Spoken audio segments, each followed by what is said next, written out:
આગામી 3 કલાક સૌરાષ્ટ્ર અને કચ્છ માટે ખૂબ ભારે રહેવાના છે। હવામાન વિભાગે આગાહી જાહેર કરી છે। સૌરાષ્ટ્રના 5 જિલ્લામાં હવામાન વિભાગે વરસાદનું રેડ એલર્ટ આપ્યું છે। સૌરાષ્ટ્રના 5 જિલ્લામાં મેઘરાજા બતાવી શકે છે પોતાનું જોર। કચ્છમાં પણ સતત ત્રીજા દિવસે વરસાદી તાંડવનું રેડ એલર્ટ જ્યારે હવામાન વિભાગે આગાહી જાહેર કરી છે। ઉત્તર અને મધ્ય ગુજરાતમાં વરસાદનું ઓરેન્જ એલર્ટ આપવામાં આવ્યું, જ્યારે દક્ષિણ ગુજરાતના તમામ જિલ્લામાં વરસાદનું ઓરેન્જ એલર્ટ છે। પ્રચંડ પવન સાથે વરસી શકે છે ભારેથી અતિ ભારે વરસાદ અને એક એવી સાયક્લોનિક સિસ્ટમ સક્રિય થઈ છે જેના કારણે અત્યંત ભારે વરસાદ વરસી શકે છે। અને હવામાન વિભાગે આગાહી કરી છે કે ઉત્તર મધ્ય અને દક્ષિણ ગુજરાતમાં ઓરેન્જ એલર્ટ રહેશે। એનો અર્થ એ છે કે ભારે વરસાદ વરસી શકે છે, પવન જોરદાર ફૂંકાવાનો છે, વીજળીના કડાકા ભડાકા સંભળાશે। પરંતુ સૌરાષ્ટ્ર અને કચ્છમાં અતિ ભારે વરસાદ, અત્યંત ભારે વરસાદ વરસી શકે છે, જ્યાં રેડ એલર્ટ આપવામાં આવ્યું છે સૌરાષ્ટ્રના 5 જિલ્લામાં અને કચ્છ જિલ્લામાં।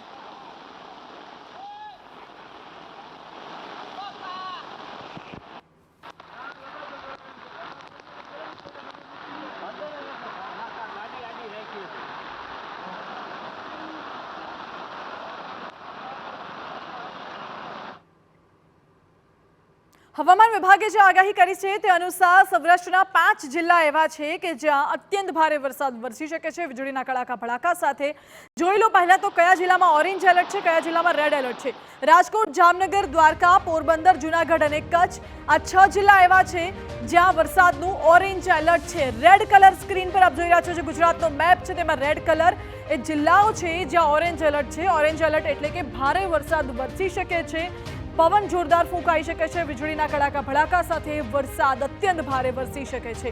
આ ઓરેન્જ એલર્ટની વાત કરી, હવે એ પણ જોઈ લઈએ કે કયા જિલ્લામાં ભારેથી અત્યંત ભારે વરસાદ વરસી શકે છે। એટલે હવામાન વિભાગે જે આગાહી કરી છે તે અનુસાર આગામી 48 કલાક હજુ પણ ગુજરાત પર મોટી વરસાદી ઘાત રહેલી છે। વરસાદના આક્રમક અંદાજથી કોઈ જ રાહત મળવાના અણસાર હજુ દેખાતા નથી। હવામાન નિષ્ણાંત અથરૈયા શેટ્ટીએ વરસાદને લઈને મોટી આગાહી કરી છે। જી હા, સૌરાષ્ટ્રમાં આગામી 2 દિવસ સુધી ભારેથી અતિ ભારે વરસાદ વરસી શકે છે તેવી આગાહી કરી છે।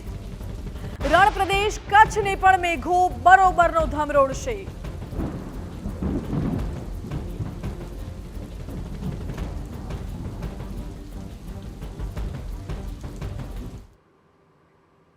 હવામાન નિષ્ણાંત અથરૈયા શેટ્ટીએ વરસાદ અંગે મોટી આગાહી કરી છે, તેમની સાથે જ વાત કરીએ। અથरैया जी, सबसे पहले तो आपका वेदर फोरकास्ट क्या कहता है? नमस्ते। तो अगले 48 घंटे के लिए कच्छ में और सौराष्ट्र के तटीय इलाके, खास करके जो गल्फ ऑफ कच्छ के आसपास के इलाके हैं जैसे जामनगर, द्वारका, उन इलाकों में अगले 48 घंटे तक मूसलाधार और अति भारी बारिश होने की संभावना है, क्योंकि ये जो सिस्टम है ये अभी कच्छ में ढोलावीरा के आसपास है और यह सिस्टम अभी इस जगह से ज़्यादा नहीं हिलने वाला है अगले 2 दिन के लिए। इसलिए यहाँ पे भारी बारिश गिरती रहेगी और फिर शुक्रवार से बारिश में कमी आती हुई दिख रही है। जी અથરૈયા जी, कुछ घंटों पहले ही आपने ट्वीट किया है कि गुजरात के नॉर्थ रीजन में कुछ ऐसी रेनी सिस्टम सर्कुलेशन बन रही है जो शायद से इतिहास में पहली बार अभी बन रही है।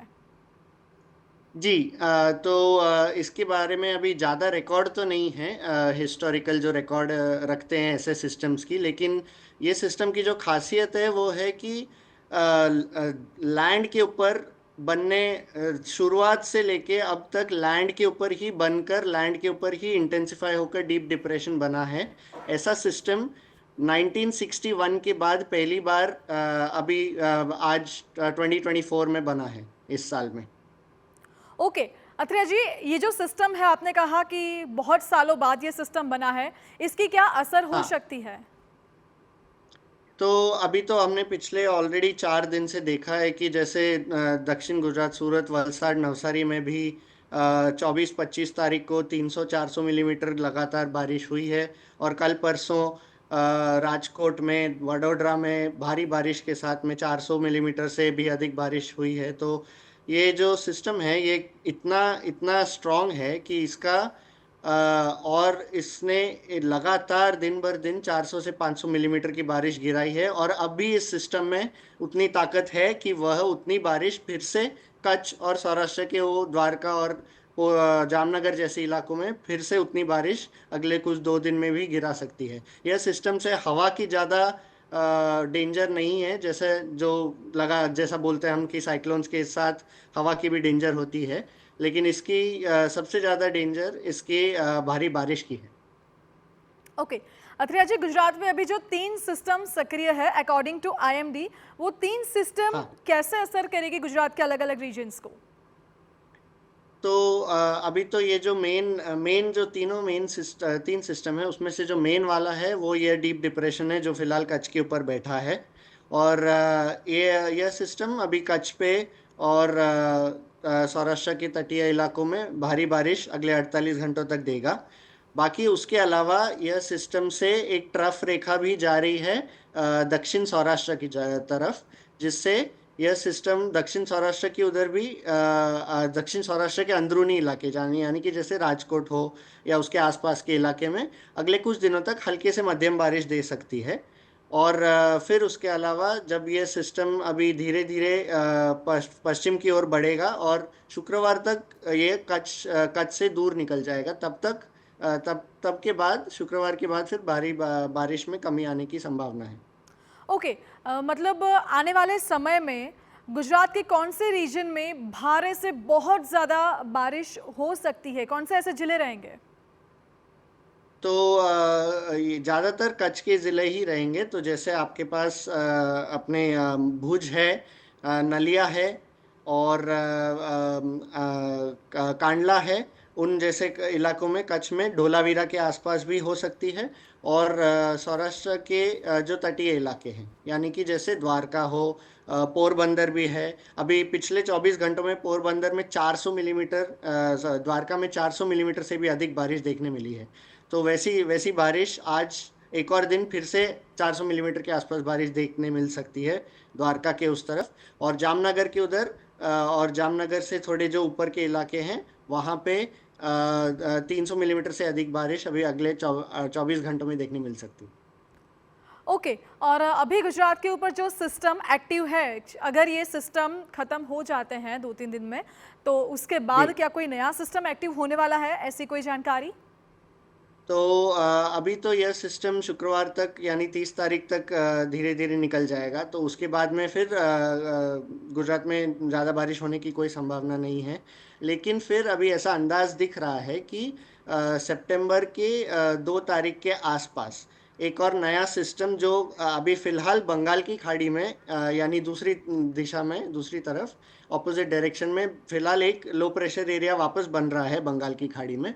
लेकिन वो सिस्टम इसके जैसा इतना स्ट्रांग नहीं दिख रहा है। तो यह सिस्टम अगर 2 तारीख सितंबर 2 के आसपास दक्षिण गुजरात की उधर आ सकता है तो तभी वहाँ पे हल्की से भारी बारिश हो सकती है। लेकिन यह सिस्टम ने जितनी बारिश दी है वह उतनी बारिश की वापस संभावना नहीं है। ओके। अत्रेया जी, ज़्यादातर ऐसा होता है जैसे पिछले साल के अगर रिकॉर्ड्स देखे जाए तो कि गुजरात में ऑलमोस्ट सितंबर महीने तक मॉनसून खत्म होने आता है। तो इस जी, साल क्या लग रहा है? सितंबर में अभी तक तो बहुत भारी बारिश की जो अनुमान लगाया जा रहा है, तो सितंबर में बारिश जी। कैसी रहेगी? क्या मॉनसून खत्म होगा या फिर और भी आगे बढ़ेगा? तो देखिए अभी मानसून की है तो अभी पिछले 5 से 6 साल में अगर हम देखें तो मानसून की जो टाइमलाइन की जो ड्यूरेशन है यानी जो महीने पे चालू होती है वो अभी तो जून जून के एंड से चालू होकर अभी तो अक्टूबर तक जाती है। और अभी इस साल भी ऐसे ही लग रहा है कि सितंबर में जो गुजरात की जो सामान्य मानसून की जो विड्रॉल की डेट है वह डेट से शायद और डिले हो, यानी ये साल भी मानसून लेट लेट निकलेगा गुजरात से। ऐसा अभी अनुमान लग रहा है। लेकिन जो एग्जैक्ट डेट है या कब निकलेगा उसका अभी अंदाज बोलने के लिए थोड़ा थोड़ा जल्दी है अभी, तो उसके लिए और थोड़ा रुकना पड़ेगा। लेकिन ऐसा लग रहा है कि जो मानसून की जो विड्रॉल है यानी कि जब मानसून धीरे धीरे भारत से निकलती है उसकी जो विड्रॉल है वह ये साल भी थोड़ी डिलेड लग रही है। ओके, मतलब मॉनसून गुजरात से इस साल लेट निकलेगा ऐसा अंदाजा है। मगर आने वाले समय में गुजरात में फेस्टिवल्स आ रहे हैं और खास करके नवरात्रि आ रही है अक्टूबर महीने में, तो जी, नवरात्रि में बारिश का क्या मिजाज रहेगा?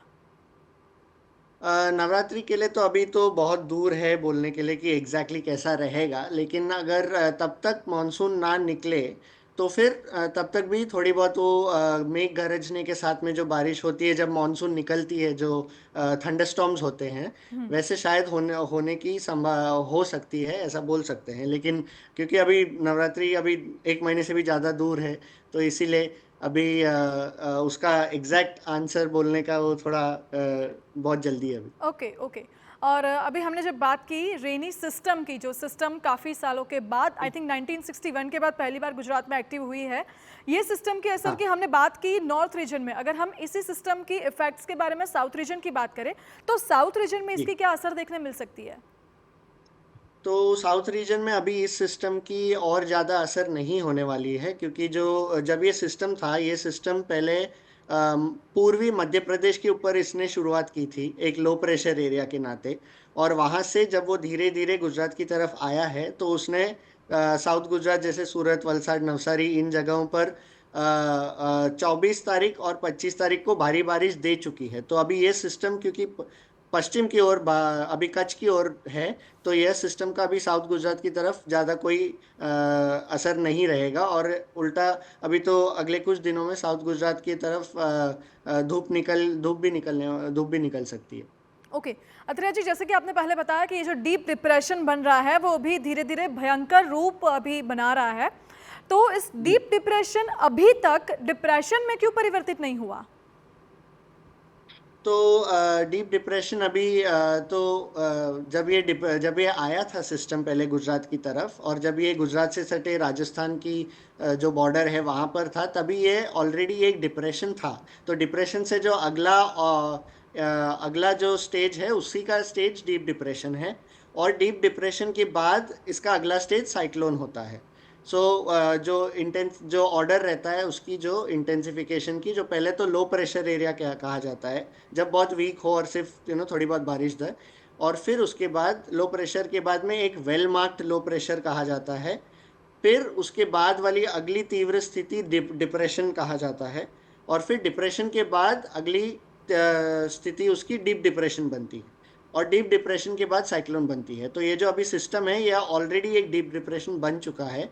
तो जब ये अभी शुक्रवार को कच्छ से निकलेगा, तभी शायद इसकी और कमज़ोर होने के चांसेस है, और तब जाके वो डिप्रेशन में फिर से कमज़ोर हो जाएगा।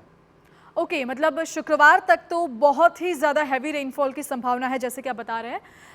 ये भी एक सवाल है कि आपने इस साइक्लोन को सोशल मीडिया पे अनऑफिशियल एक नाम दिया है, वो नाम क्या है? और इसके साथ ही ये साइक्लोन की आने वाले दिनों में इंटेंसिटी क्या रहेगी?